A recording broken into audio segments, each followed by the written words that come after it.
México, 1989. En un rancho abandonado a las afueras de Matamoros, la policía descubrió algo que ningún agente veterano había visto en su carrera. 15 cuerpos. Un caldero de hierro con restos humanos. Y las huellas de una joven universitaria que cruzaba la frontera cada día para ir a clases. Matamoros, Tamaulipas. Una ciudad fronteriza dividida por el río Bravo. Del lado americano, Brownsville, Texas. Del lado mexicano, una ciudad dominada por el cártel del Golfo donde la violencia era moneda corriente y desaparecer era más fácil que encontrar trabajo. Sara Aldrete nació en Matamoros en 1964. Desde pequeña fue considerada brillante. Atlética, sociable, ambiciosa. A los 22 años cruzaba diariamente la frontera para estudiar en el Laredo Community College en Texas. Sus profesores la adoraban. Sus compañeros la admiraban. Nadie veía lo que se gestaba por dentro. En 1987 Sara conoció a Adolfo de Jesús Constanzo en una fiesta en Ciudad de México. Cubanoamericano, carismático, misterioso. Tenía una presencia que hipnotizaba a quienes lo rodeaban. Sara quedó completamente fascinada desde el primer momento. Adolfo Constanzo había crecido en Miami en el seno de una familia que practicaba el palo mayombe, una religión afrocubana legítima. Pero desde joven Constanzo la fue corrompiendo, mezclándola con magia negra y violencia hasta crear algo completamente propio y completamente oscuro. Es importante aclarar esto, el palo mayombe es una religión practicada por millones de personas en el Caribe y Latinoamérica, completamente ajena a la violencia. Lo que Constanzo practicaba era una perversión que él mismo inventó. Una mentira disfrazada de religión para manipular y controlar. En el centro de los rituales de Constanzo estaba el nanga, un caldero de hierro donde mezclaba huesos humanos, sangre, animales muertos y hierbas. Creía que los espíritus atrapados en ese caldero le obedecían ciegamente. Y para mantenerlos satisfechos necesitaba algo que ninguna religión legítima pediría jamás, vidas humanas. Constanzo se instaló en Matamoros alrededor de 1986 y rápidamente encontró su clientela perfecta, los narcotraficantes del cártel del Golfo. Les ofreció protección sobrenatural.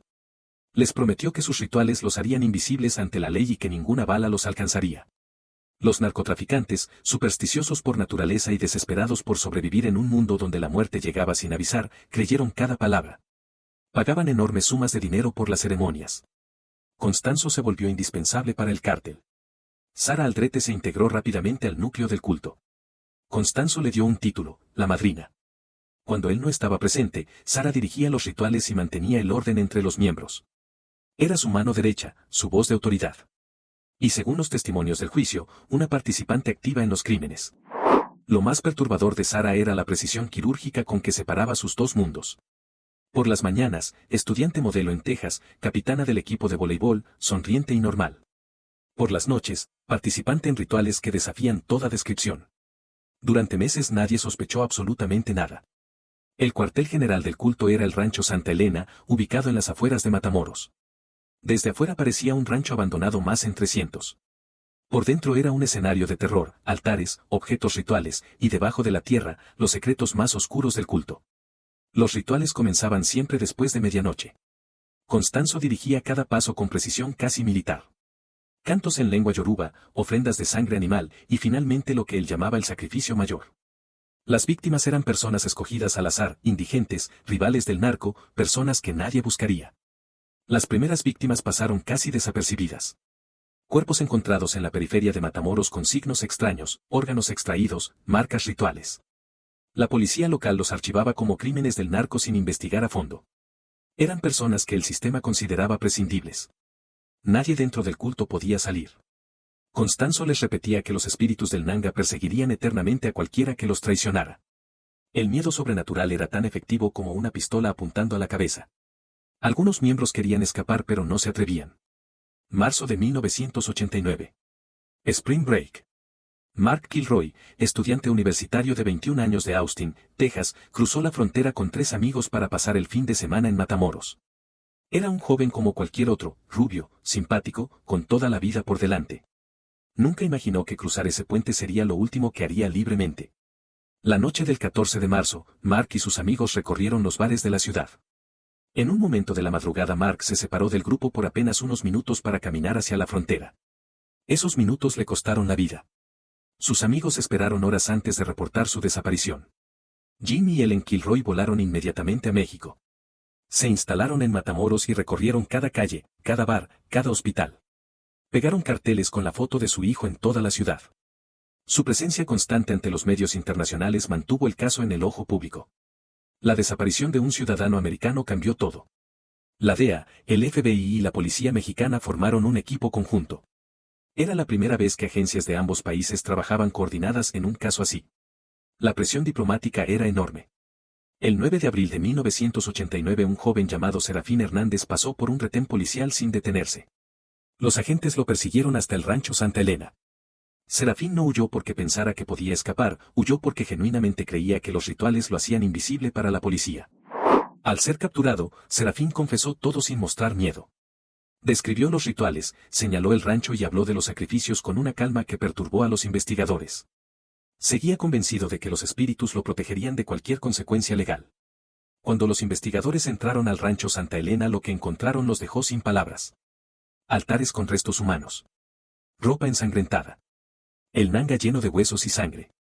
Y al comenzar a excavar el terreno, los cuerpos comenzaron a aparecer uno tras otro. Durante 2 días los forenses excavaron el rancho. Encontraron 15 cuerpos. Entre ellos, los restos de Mark Kilroy. Su cerebro había sido extraído para usar en un ritual. Sus padres, que esperaban noticias a pocos kilómetros, recibieron la peor llamada de sus vidas. Cuando los medios confirmaron los detalles, la cobertura fue explosiva. CNN, NBC, Telemundo.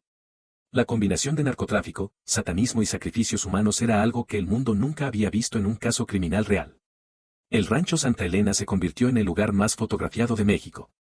Los primeros integrantes del culto fueron arrestados en días. Uno a uno fueron cayendo. Pero los 2 más buscados, Adolfo Constanzo y Sara Aldrete, habían desaparecido. Alguien dentro del operativo los había alertado a tiempo. Constanzo y Sara huyeron en las horas previas al operativo. Tomaron un vuelo a Ciudad de México con identidades falsas. Se refugiaron en un departamento en la colonia Flores Magón. Lo que no sabían era que la capital entera se convertiría en su trampa.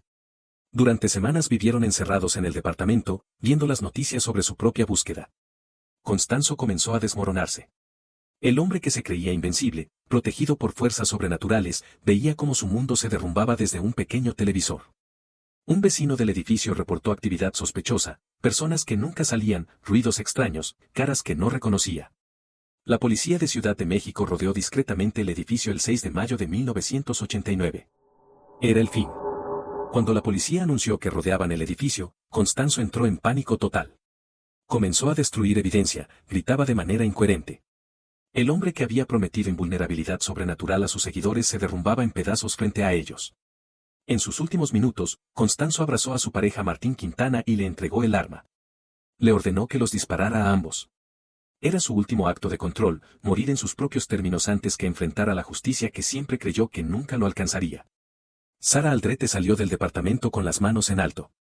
Los policías esperaban encontrar a alguien en shock, aterrorizada, llorando. En cambio ella preguntó tranquilamente si podía recoger sus pertenencias. Su frialdad dejó helados a todos los presentes.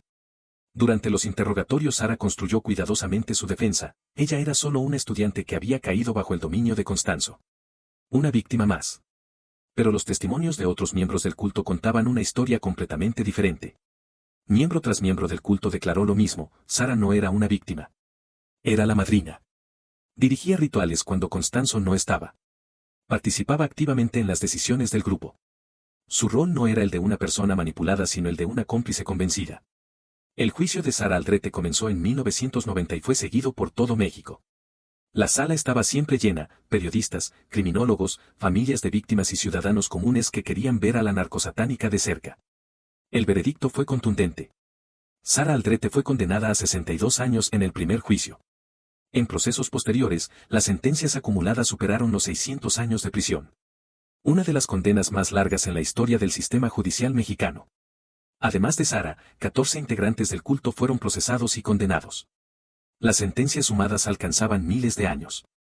El caso se convirtió en el proceso criminal más complejo en la historia de Tamaulipas. El caso tuvo una consecuencia dolorosa, la persecución injusta de practicantes legítimos del palo mayombe y la santería en toda México. Millones de personas fueron estigmatizadas por los crímenes de un hombre que corrompió su tradición. El turismo estudiantil que cruzaba la frontera durante Spring Break colapsó durante años. Los negocios de Matamoros perdieron millones. El puente que miles cruzaban alegremente cada semana se convirtió en símbolo de miedo. Sara Aldrete lleva más de 35 años en prisión. A lo largo de los años ha concedido entrevistas donde sigue sosteniendo que fue manipulada. Para las familias de las víctimas cada entrevista es una herida nueva. Para los criminólogos es un caso de estudio que sigue generando debate. Los psicólogos que la estudiaron describen a Sara como una persona con alta necesidad de poder y control, fascinada por lo sobrenatural desde joven. La conclusión más perturbadora de todos los análisis es esta: Constanzo no la convirtió en algo que no era. Simplemente despertó lo que ya existía dentro de ella. El caso reveló algo que las autoridades no querían admitir, que dentro del narco mexicano existía una relación profunda con lo sobrenatural. Santos populares, rituales, amuletos. Constanzo simplemente llevó esa tradición a su extremo más criminal. Y no sería el último en hacerlo. Han pasado más de 35 años. El rancho Santa Elena fue demolido. En su lugar no queda nada. Matamoros sigue siendo una ciudad marcada por el narco. Pero quienes vivieron esos días de 1989 dicen que la sombra de lo que ocurrió ahí nunca ha desaparecido del todo. El caso de la narcosatánica nos obliga a enfrentarnos a algo incómodo, que la línea entre la fe y la manipulación puede ser más delgada de lo que creemos. Que la desesperación convierte a las personas en presas perfectas para quienes prometen control sobre lo incontrolable. Antes de cerrar, sus nombres merecen ser pronunciados. Mark Kilroy. Ernesto Rivas Díaz. Víctor Sauceda. Y los demás cuyos nombres la historia no siempre recuerda con la misma claridad. Personas reales con familias, con sueños, con toda la vida por delante. Merecían vivir. Esto fue la narcosatánica. Una historia donde el narco, la magia negra y la ambición se mezclaron para crear algo que México nunca había visto. Si esta historia te impactó, suscríbete al canal y activa la campana. Cada semana una nueva historia que la realidad escribió mejor que cualquier guionista. Porque la realidad siempre supera la ficción.